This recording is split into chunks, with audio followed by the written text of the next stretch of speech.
Welcome to Influential Entrepreneurs, bringing you interviews with elite business leaders and experts, sharing tips and strategies for elevating your business to the next level. Here's your host, Mike Saunders.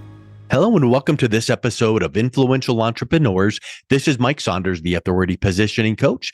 Today we have back with us Kerry Morris, who's the founder of HonorShield, and we'll be talking about the national aging crisis. Kerry, welcome back to the program. Thank you, Mike. Good to be back.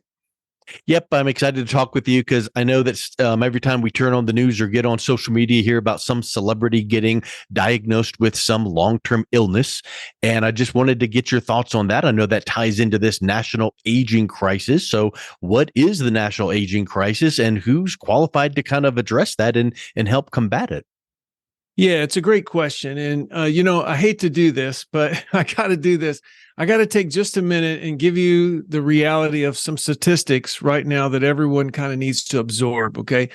So let's just kind of get that out of the way because it's important to just kind of where we are. Let's geolocate us on the map and why we might call it an aging crisis. So from the 2023 Alzheimer's Association. And so these stats are very Alzheimer's heavy. Just know that there's over 70 kinds of dementia. There's loss of mobility issues, all that plays in, but this is just a snapshot into one section of it. So here's a few stats for us. An estimated 6.7 million Americans over age 65 are living with Alzheimer's dementia in 2023, 6.7 million. 2/3 of Americans over age 65 with Alzheimer's dementia are women. So 2/3, that's huge. Deaths due to Alzheimer's disease between 2000 and 2019 have more than doubled, increasing to 145%. Now, what I see in that is a rate of growth. It's more than doubled in that time.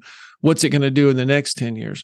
And then 1 in 3 seniors die with Alzheimer's disease or another dementia. So that broadened it to other dementias. That's 33%, man. Wow. That's huge.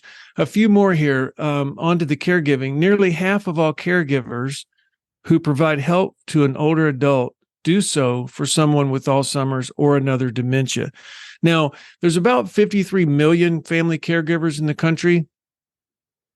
If you take out the special needs children, that still is in the 40s. So it's 48% of those caregivers are caring for someone with Alzheimer's or another dementia. So there's a reason why we're kind of overweighting our message a little bit that direction, trying to get folks' attention. What about cost of care? In 2023, total payments for all individuals with Alzheimer's disease or other dementias are estimated at $345 billion, not including unpaid caregiving. Wow. So I see a lot of that's a number of the B at billion. That's a lot of money, and that's not even the full amount because, like you said, not including caregiving. We see an estimate quite often of unpaid caregiving, but this is one of the first times I've seen it actually for the paid. A couple more here. So this is dementia care workforce. 20 U.S. states have been termed dementia neurology deserts. So I'm switching over to the medical community for a second.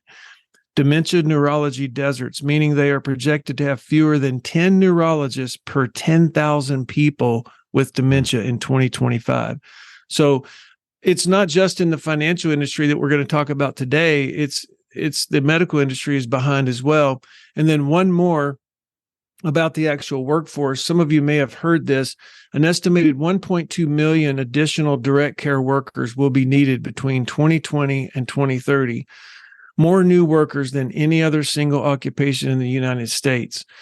So what does that mean? When I see that, Mike, what I think of is wages and what are we going to have to do to get those workers? Well, we're going to have to pay more, right? I mean, generally supply and demand, right? And so that kind of speaks to this whole issue. So you can hear these stats. You obviously see that a national aging crisis is happening before us. This has given rise to the need for a whole new type of financial expertise, because that's what I want to talk about today. Because quite frankly, basically about 99.5% of all those folks that call themselves a financial advisor are just not qualified. But let me give you an example of why most advisors really don't know. First of all, what Medicare covers and what Medicare doesn't. They don't know what Medicaid rules and regulations are, what it covers and what it doesn't. They don't know what the partnership program is, which most states have embraced. That's just a tiny bit. They don't understand the use of reverse mortgages, elder law attorney planning, special legal documents that are necessary. They don't understand the government programs such as non-service connected pension with aid and attendance for wartime veterans.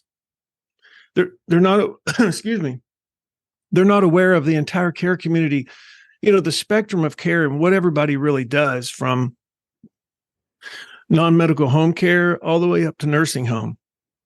So when you say they're not qualified, air quotes, you don't mean, and I'm clarifying this because I'm confident that you do not mean they're not qualified as a financial professional. They just aren't qualified to know all of these nuances and all of these extra things that play into what a pre-retiree or a retiree must be facing. These financial planners know stocks, bonds, mutual funds, insurance, but they're kind of myopic in how that impacts the client's financial portfolio. Exactly. Yeah. I mean, it's kind of like if a general practitioner tried to do heart surgery on somebody, because it's really, really specialized, Yeah. They're still a doctor. They just don't know that specific area of medicine. Yeah. So there's no shame in it. It's understandable. But what's different about our industry, though, Mike, is it's not like the medical industry where people refer at the drop of a hat to a specialty that somebody needs. So they're just getting by and trying to just use the toolbox that they have to try to solve they'll kind of fake it till they make it, so to speak, and they try to be all things to all people, even though it's not really their wheelhouse. So it sounds to me like it's kind of given rise to a new type of financial professional. Is that a good assessment? Yeah, I mean, we're talking about the entire cost of what is about a 12 to 20 year journey for aging and decline for families. So that's why we've been very sensitive to this entire spectrum. Mike. And we've become an advocate for the entire financial community to bring forth a special kind of financial professional qualification where you're taught and trained in this area, and we call it longevity care allocation planning. And that's done by a care funding specialist. So, Kerry, a care funding specialist. I love the sound of that because that is different than what most people are hearing and thinking about a financial professional. Normally, you hear the typical, acronyms and letters, but this is almost given rise to a new type of financial professional, right? Yeah, Mike. It's existed really in the United Kingdom for many years. It's a strict licensure over there, actually, because this is such a big issue, as we kind of noted so far. And so that's why, I've become a very passionate advocate for the financial industry to, frankly, get our act together on this national aging crisis. Our hope is that financial advisors will say, hey, I do fall short in this area. I must bring in a qualified person or hire, either I have to learn it myself, which most don't need to stop and do. I mean, 95% of investment advisors don't even have a licensure to even use some of the solutions that are out there. Yeah. So they could come alongside one of these specialists and they could work together, because probably a care specialist would not have the need to work on the kind of investments that a CFP would, and a CFP wouldn't have the licensure. So they could be a nice team. Just like the guy who fixes your brain doesn't fix your heart, or your kidneys or whatever. And quite frankly, if they don't do that, they're going to probably face litigation from clients or angry family members at the least. So it works out better anyway, and they come together because they're talking about the bodily functions of, the brain versus the heart, and we need to make sure the endocrine system talks together and whatever all of that would be. So in this world, it's like, well, we need to take a look at the retirement portfolio. We need to make sure that insurance is in place. We need to make sure that, and then everybody does their job. And then here's the client sitting back going, wow, this team is coming together and really putting my needs first. So what would a traditional financial advisor have to kind of be on the lookout for and learn? Yeah. So, so the go-to thing over the years was just, hey, let's provide a long-term care insurance policy or one of these nursing home policies. But as good as that is, they're quite limited, unless they look at the entire spectrum of everything. So a traditional long-term care insurance policy is a good thing, but we know that not many companies are providing it. And if you don't use it, you lose it. It's The cost wasted of money. premiums are going up. They're not locked in. And so really an advisor, it's just a huge, huge block of knowledge that an advisor truly has to learn to understand the coordination of the different solution options that are out there with tax law, Medicaid law, Medicare, and how it interworks with income planning, the investment planning piece. So that's why we call it longevity care allocation planning. So a care funding specialist understands the pros and cons of using different types of accounts to pay for care and can then isolate which is the best block of money to maybe slice off a piece and allocate it to get some leverage for in the future. Or if somebody's in care right now, what are their options? Is there a way that they can still have some little known products that are out there to help them pay for that? That's a good point. And I know you touched on this, and I want to make sure that people realize that when you have some types of these policies, it's a bill, it's a cost. And if you don't use it, then you never got any benefit from it. And what you're talking about is almost like an asset. It's an investment, because if you don't use it, then that's fine. But then the underlying asset is still there. So it's got a dual purpose, and sometimes 2 or 3 purposes that bring value to the client, right? Yeah, you hit the nail on the head, trying to get that win-win, because we don't want people to feel like they're betting against themselves. And that way, if you're not wasting all of what you allocated to help do something about this, if you never need it, then you feel good about it. 100%.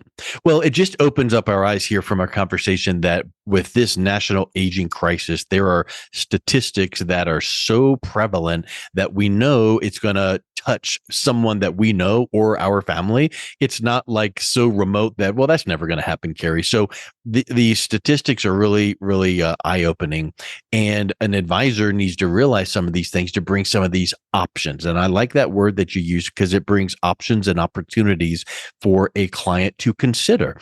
No one's going to ever push you into something, but if you understood some of these things and looked at some of these options, that really then would enhance what you're facing with retirement, keeping those holes in the bucket, so to speak, mitigated and plugged up as much as possible. So if someone is listening to this and going, well, I need to find one of these specialists, what do they do? Because this is not something that is an easy Google search.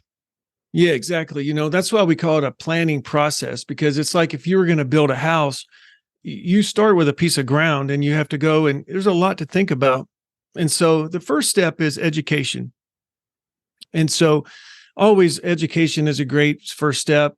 And, folks are welcome to request my book or books, hit the website, HonorShield.com. And, we're in the process of establishing new offices as fast as we can, in as many cities as we can across the country. And, of course, we work virtually. And, excuse me, we work virtually as well. And we can help folks everywhere that way. And this is not just about us, as we've talked about. It's about the whole deal, but the whole industry. But we're quickly trying to make a big difference in this, Mike. The word comes to my mind, a crusade. You've seen the statistics, and you've seen that there's a gap in the market of what clients need and what is being provided to them by a traditional financial professional. And you're kind of rallying the troops and coming alongside these clients that don't even know what this need is. So once you bring it to their attention, it's like you're championing this crusade. And I love that you're doing this, because once people realize the import and they realize some of these easy and tried and true and proven solutions, I think it just really makes them sleep better at night and realize that they are taking care of their family that much better. It's definitely a mission, Mike. I've been in the business 25 years. I'm 57 years old, and this is how I plan to spend the rest of my career and the rest of my life, trying to make a difference in this, because I sat with those families dealing with this. I saw what they did, what they went through, And now you've got a solution for them. So I love that, Kerry, and it's been such a great honor talking with you. I love your name of the company, HonorShield, and the website, HonorShield.com. We'll make sure that is in the show notes for anyone to check out. And I really appreciate you coming back on today. It's been a real pleasure talking with you again. Same here, Mike. Great to see you again. You've been listening to Influential Entrepreneurs with Mike Saunders. To learn more about the resources mentioned on today's show or listen to past episodes, visit www.influentialentrepreneurssradio.com.